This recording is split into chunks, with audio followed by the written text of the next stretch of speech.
이 날씨가 무더워도 너무 덥습니다. 건강 잃지 않으시고 늘 가정 안에서 또 직장 속에서 여러분의 삶의 자리 속에서 하나님의 은혜와 평강이 함께할 수 있기를 간절히 소망합니다. 우즈베키스탄에서 내려오는 이야기가 있습니다. 고칸트 지방에 이 왕이 계신데 그 왕이 굉장히 폭력적인 왕이셨습니다. 그런데 그분에게는 제일 값지고 제일 귀하게 여기는 찻잔이 하나 있었습니다. 그런데 잔치를 벌이는 도중에 그만 잘못해서 그 찻잔을 깨뜨려 버리게 되었습니다. 크게 상심한 왕은 각 지역에 있는 도자기 공들을 다 불러 모읍니다. 그리고 이 깨어진 것을 완벽하게 다시금 복원하라라는 명령을 내리게 됩니다. 왕의 명령에 당황한 도공들은 자신들이 할 수 없다는 것을 잘 알기 때문에 100세가 넘은 장인인 우스만을 찾아가게 됩니다. 그리고 우스만에게 왕이 이런 명령을 했는데 우리가 할 수 없으니 당신이 좀 해주십시오 라고 제안을 하게 되고, 이 우스만은 왕을 찾아가서 저에게 1년을 주십시오 라고 요청을 하게 됩니다. 그 뒤로 복원 작업을 하게 되지요. 드디어 약속한 1년이 되는 날에 우스만은 손자인 자파르와 함께 도자기를 들고 왕 앞에 나아갑니다. 그런데 그 도자기가 완벽하게 복원이 되어서 빛나는 모습을 보게 됩니다. 왕은 그 모습을 바라보면서 너무나 감탄하고 흡족해합니다. 사람들은요, 이 찻잔이 어떻게 복원되었는가 궁금하지 않겠습니까? 우스만의 손자 자파르도 분명한 비술이 있다라고 여기면서 몹시 궁금했습니다. 그래서 할아버지와 함께 작업실로 들어갔더니 아니, 그 작업실에 깨어진 찻잔이 그대로 있는 것입니다. 사실 우스만은 1년 동안 작업실에서 깨진 찻잔과 똑같은 찻잔을 만들기 위해서 시간을 달라고 한 것입니다.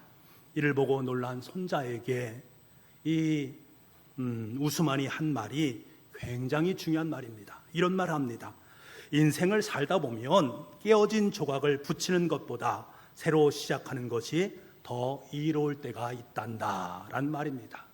여러분, 그렇습니다. 깨어진 유리잔, 그것은 우리의 인생을 때로는 상처나게 할 수도 있습니다. 그리고 조각을 완벽하게 붙였다 할지라도 그 찻잔은 어딘가 부족한 면이 있습니다. 우리 인생에서도 깨진 찻잔과 같은 그러한 상황 속에 놓일 때가 있지 않겠습니까? 이때 우리는 이미 내 손에서 떠난 과거의 일 때문에 미련을 갖기보다는 새로운 길, 새로움을 찾아 나서는 것이 대단히 중요합니다. 때로는 다시금 시작해서 새롭게 내 삶 속에 주어진 그 길을 걸어가는 것, 그것이 내 인생 속에 더욱더 단단함을 안겨줄 때가 있기 때문입니다. 프랑스의 한 염색 공장에서 일하던 여성이 실수로 기름을 떨어뜨리게 됩니다. 탁자보, 그 비싼 탁자보에 기름을 떨어뜨렸으니 이제 큰일 났구나 라고 여겼습니다만, 이것을 통해서 위대한 발견이 되어지는데 그것이 드라이클리닝이라는 새로운 세탁법이 발견됩니다. 여러분, 우리는 깨진 유리잔을 가지고 엎질러진 기름 앞에서 전전긍긍하는 삶을 살 때가 있습니다. 어떻게 할까? 이 삶의 어려움을 어떻게 이겨낼까? 우리는 때로는 걱정하고 염려할 때가 많이 있습니다. 하지만 이런 실수나 실패가 우리의 인생 속에 값진 결과를 가져둘 때가 있습니다. 내가 어떤 일을 했더니 그 일은 하는데 문이 안 열리는 것입니다. 내 앞길에 너무나 많은 어려움으로 계속 점철됩니다. 어떻게 할까? 아무리 방법과 수단을 다 간구해도 길이 보이지 않습니다. 그런데 어느덧 시간이 잘 지나고 나서 뒤함께서 보니 그것이 내 삶 속에 얼마나 큰 유익이었던가라는 사실을 깨닫고는 우리는 고백하지 않습니까? 그때 그 일이 잘 풀리지 않기를 너무나 잘했어, 정말 잘된 일이야 라고 고백할 때가 참 많이 있습니다.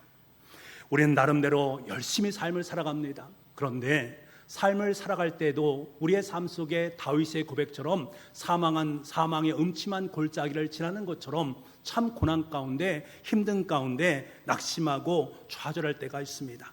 그런데 그 사망의 음침한 골짜기는 실은 더 푸른 초장과 더 쉴만한 물가로 우리 인생을 인도하시는 하나님의 또 다른 한 수가 그 속에 있습니다. 때로는 우리가 걸어가는 문이 닫힌 것을 볼 때가 있습니다. 그 문을 아무리 열려 해도 열려지지 않습니다. 그런데 하나님께서 우리의 인생 속에 또 다른 하늘문을 열어주심으로 말미암아 내가 이 길을 너에게 주겠다, 이것이 너의 길이고 너의 삶의 길이다 라는 것을 일깨워 줄 때가 있단 말입니다. 이것이 오늘 다윗이 본문에서 우리에게 말하는 하나님의 수, 하나님의 묘수, 하나님의 한수입니다. 우리 17절과 18절 말씀을 함께 보도록 하겠습니다. 같이 한번 읽어보겠습니다. 시작. 하나님이여, 주의 생각이 내게 어찌 그리 보배로우신지요, 그 수가 어찌 그리 많은지요.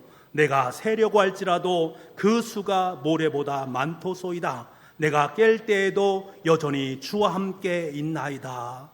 여러분, 지금 다윗은 강조하고 있는 것이 있습니다. 두 번에 걸쳐서 무엇을 강조하고 있습니까? 하나님의 수를 강조하고 있습니다. 내가 생각해보니, 지금까지 경험해보니 이 하나님의 수가 엄청나게 많이 있다라는 것을 고백하고 있습니다. 시편 139편은 다윗의 인생 속에 아름다운 고백이 고스란히 담겨져 있는 시편입니다. 다윗은 하나님께서 내 인생의 모든 것을 알고 계신다, 내가 행하는 것들 다 아시고 내 마음도 아시고 혀의 말도 알지 못하시는 것이 하나도 없으신 분이다.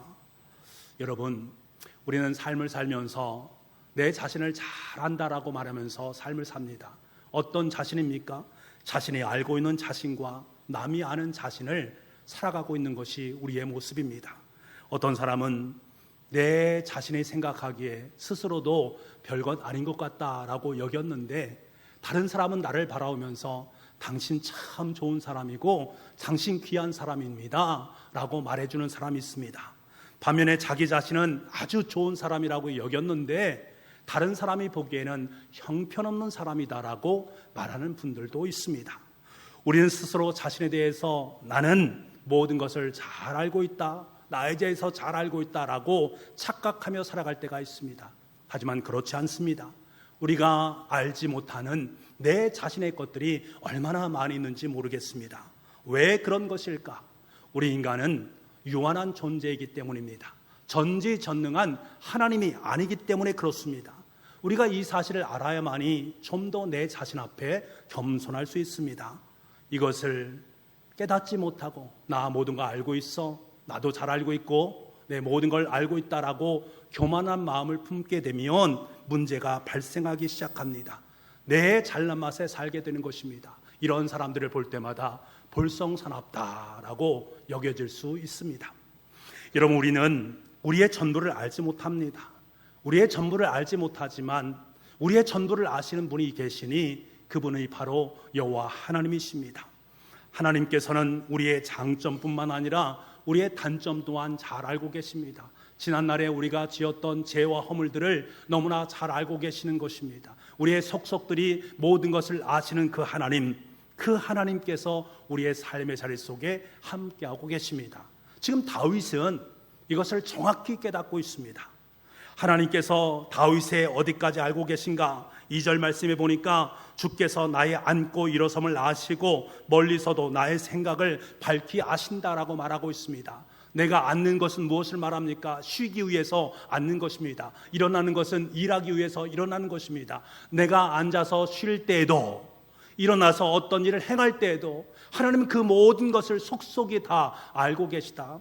3절 말씀에 보면 나의 눕는 것을 살펴보셨으므로 나의 모든 행위를 익히 아시오니 라고 말씀하고 있습니다. 그러니까 하나님의 불꽃 같은 눈동자로 우리의 모든 것들 하나하나 1.1획도 숨길 수 없이 잘 알고 계시다.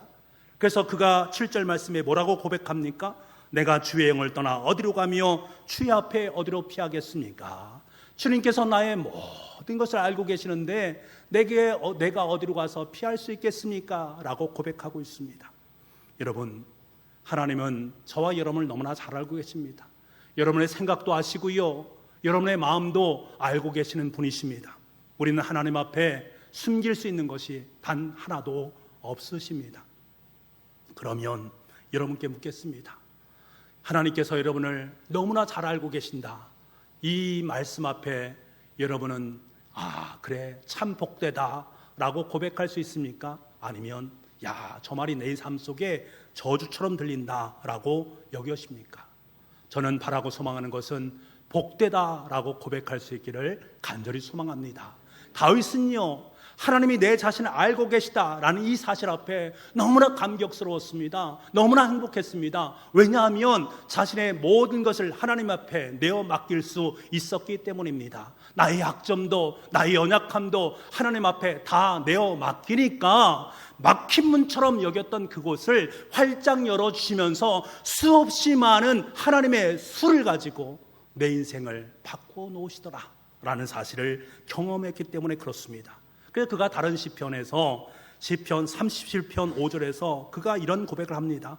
내 길을 여호와께 맡기라. 그를 의지하면 그가 이루시고, 그를 의지했을 때에 그가 이루시는 맡겨짐의 역사를 경험했다라는 사실입니다. 다윗은 살아가면서 도저히 풀릴 수 없는 상황을 너무나 많이 만났습니다. 그의 삶 자체가 참 고난의 삶 아니었습니까? 사울왕에 쫓겨다니면서 10년 넘는 그 많은 방랑의 시절이 있었고, 자신을 사랑하는 아들 압살롬으로부터 쫓김을 당하는 시간도 있었고, 자신과 동거동락했던 그 사람들의 배신을 맛보기도 했습니다. 수없이 많은 사망의 음침한 골짜기가 그를 옥죄어옴을 경험했습니다. 그때마다요, 다윗은 신묘막척하신 하나님의 손길을 경험했습니다. 하나님의 계획하심이 너무나 고귀하고 너무나 귀하다라는 사실을 깨달았습니다. 그 계획하심이 감히 측량할 수 없는 수준이었고, 풀리지 않는 인생의 길에 수없이 많은 선한 방법으로 내 삶을 이끌어 가시는 하나님의 손길을 경험했단 말입니다. 하나님의 고귀한 생각을 세워보려고 해도 마치 모래알처럼 너무나 많이 하나님의 수가 있더라는 거예요. 그래서 그는 고백할 수밖에 없습니다. 하나님의 수가 어찌 그리 많은지요, 내가 헤아리려 할지라도 그 수가 모래보다 더 많더이다 라고 고백하지 않을 수 없었습니다. 여러분, 이것은 마치 바둑과도 같은 것입니다. 바둑에도 고수가 있고 하수가 있지 않습니까? 바둑 초보와 바둑 기사가 대전하는 것과 마찬가지의 모습입니다. 초보는요 당장 자신 앞에 놓인 그 집에만 관심이 있습니다. 상대방의 돌을 빼앗아서 자기의 집, 작은 집을 짓는데 몰두합니다. 하지만 고수는 다릅니다. 바둑기사는 큰 그림을 보면서 포석을 놓습니다. 초보는 바둑기사의 수를 도저히 헤아릴 수 없습니다. 와, 왜 저기다 놓았지? 알 수 없습니다. 그런데 시간이 지나면서 그것 때문에 저 수를 저곳에 놓았구나 라는 사실을 이해하게 됩니다. 바둑고수는 초보자가 도저히 볼 수 없는 묘수를 볼 수가 있습니다. 도저히 풀릴 것 같지 않은 그 바둑, 그런데 하나의 묘수로 말미암아 완전히 그 바둑 전체가 바뀌는 모습을 보게 됩니다. 마찬가지의 모습이라는 거예요. 바둑에도 묘수가 있듯이 하나님의 손에 그 묘수가 들려 있다라는 사실입니다. 다윗은 그 무궁무진한 하나님의 묘수를 맛보면서 인생의 삶을 살았습니다. 여러분, 길이 안 보인다고 길이 없는 것입니까? 길이 안 보여도 하나님의 길이 있다라는 사실입니다. 우리 인생은 단지 바둑의 초보처럼 보이기 때문에 우리의 삶의 문제를 해결하는 묘수가 보이지 않는 것입니다. 하나님은 우리가 전혀 알지 못하고 깨닫지 못하는 묘수를 셀 수 없이 많이 가지고 계신 분입니다. 저와 여러분을 위해서 말입니다. 이것을 우리가 깨닫는 것이 너무 중요합니다. 그러면 우리는 내 삶 속에 때론 내가 악수를 놓음으로 말미암아 큰일 났다, 어떡하는가, 잘못되면 어떡하나 하는 생각을 품을 수 있습니다만, 여러분, 내 인생의 주인은 하나님이십니다. 그분께 그 악수조차 내어 맡기기를 간절히 소망합니다. 그때 주님께서는 하나님의 계획 속에 악수가 변해서 하나님의 귀한 묘수로 바꾸어 놓을 줄 믿습니다.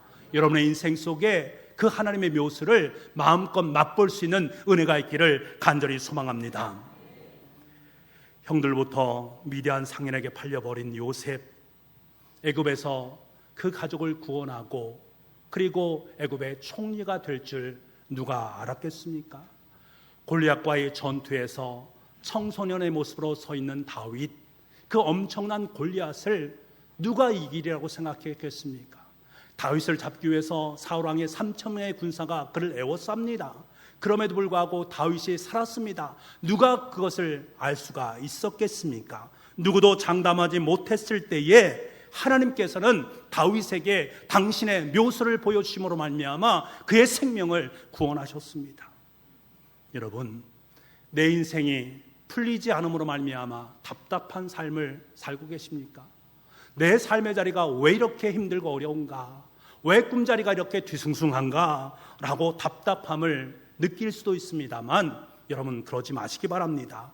원하는 대학에 입학하지 못했다고, 내가 취업하고 싶은 곳에 취업하지 못했다고, 내가 원하는 일을 행하지 못했다고 주눅들지 마시기 바랍니다. 풀리지 않는 인생의 문제 앞에 펑펑 눈물을 흘리지 마시기 바랍니다. 주님께서 그 눈물을 닦아주시면서 그 시간을 통해서 우리 인생 속에 하나님의 수를 보여주시면서 내가 너와 함께하고 있다, 내가 너의 삶을 인도하고 있다라고 말씀하고 계시다라는 사실을 기억할 수 있기를 간절히 소망합니다. 내가 지금 가지 못하는 그 길, 내 앞길을 막고 있는 그 문, 나의 삶 속에 치명적인 것으로 다가올 수도 있지만 하나님은 잠깐 여러분의 인생 속에 그 문을 허락하신 것이고 그 해결을 내지 못한 그 일을 허락하신 것입니다. 그리고 그 문을 활짝 여심으로 말미암아 하나님의 살아계심을 우리에게 보여주십니다. 이 은혜가 여러분 삶 가운데 있기를 간절히 소망합니다. 이스라엘 백성들은 홍해 앞에서 전전긍긍했습니다. 앞에는 홍해의 물이 넘실거리고 있고요, 뒤에는 애국 군대가 그들을 따라오고 있는 상황 속에 있습니다. 이제 꼼짝없이 죽었구나라고 여기는 그 상황 속에서 하나님께서는 모세를 통해서 하나님의 묘수를 보여주십니다. 홍해를 가르셔서 그곳에 마른 땅을 내시고 그것을 통과할 수 있도록 만들어 주십니다. 이스라엘 백성들은 홍해 속에 있는 하나님의 묘수인 하늘의 고속도로를 바라보지 못했습니다. 그러니까 우왕좌왕하면서 하나님을 원망하면서 사람들에게 불평하면서 모세에게 불평하는 그런 일들이 벌어지게 된 것입니다. 이젠 꼼짝없이 죽었구나, 이젠 꼼짝없이 죽었구나, 더 이상 내 삶 속에 묘수가 없구나 라고 여기는 그 시점에서 하나님은 모세를 향해서 뭐라고 말씀하십니까? 출애굽기 14장 13절 말씀에 너희는 두려워하지 말고 가만히 서서 여호와께서 오늘 너희를 위해서 행하신 구원을 보라. 가만히 서서 하나님의 묘수를 바라보라고 말씀하십니다. 자신 안에 있는 근심과 걱정과 좌절, 그 모든 문을 내려놓고 하나님의 수를 보라는 것입니다. 하나님이 우리 인생 가운데 내시는 홍해의 고속도로를 바라볼 수 있는 은혜가 있기를 원한다라고 말씀하십니다. 그 수를 볼 수 있어야 됩니다. 그 수를 경험하고 만날 수 있는 은혜가 있어야 됩니다. 이사야 선자는 하나님의 수에 대해서 이렇게 말합니다. 이사야서 55장 9절 말씀에 이는 하늘이 땅보다 높음같이 내 길은 너희의 길보다 높으며 내 생각은 너희의 생각보다 높음이라. 지금 이사야 선자는 우리에게 뭐를 말합니까? 하나님의 생각은 우리보다 높고 하나님의 길은 우리보다 더욱더 많다. 그러므로 여러분의 수준으로 하나님을 바라보지 말고 하나님의 시선으로 세상을 바라보라. 믿음의 눈으로 세상을 바라보라. 그러면 수없이 많은 하나님의 수를 만나게 될 것이다. 그 수가 너희를 살릴 것이다 라고 말씀하고 계십니다. 여러분, 우리는 자신과 세상을 하나님의 시선으로 바라볼 수 있어야 됩니다. 그때야 비로소 내 자신과 세상을 정확하게 바라볼 수가 있습니다. 마귀의 역할은 무엇인지 아십니까? 우리가 하나님의 시선으로 내 자신을 바라보지 못하게 만들고 세상을 바라보지 못하게 만듭니다. 믿음의 눈을 갖지 못하도록 만드는 것이 마귀의 역할입니다. 열등감을 통해서 자신과 세상을 자꾸 축소시켜 나갑니다. 교만을 통해서 자신과 세상을 점점 확대시키면서 해석하도록 만듭니다. 열등감으로 실패를 두려워하게 만들고 어떤 일에조차도 시도하지 못하도록 만들어 놓습니다.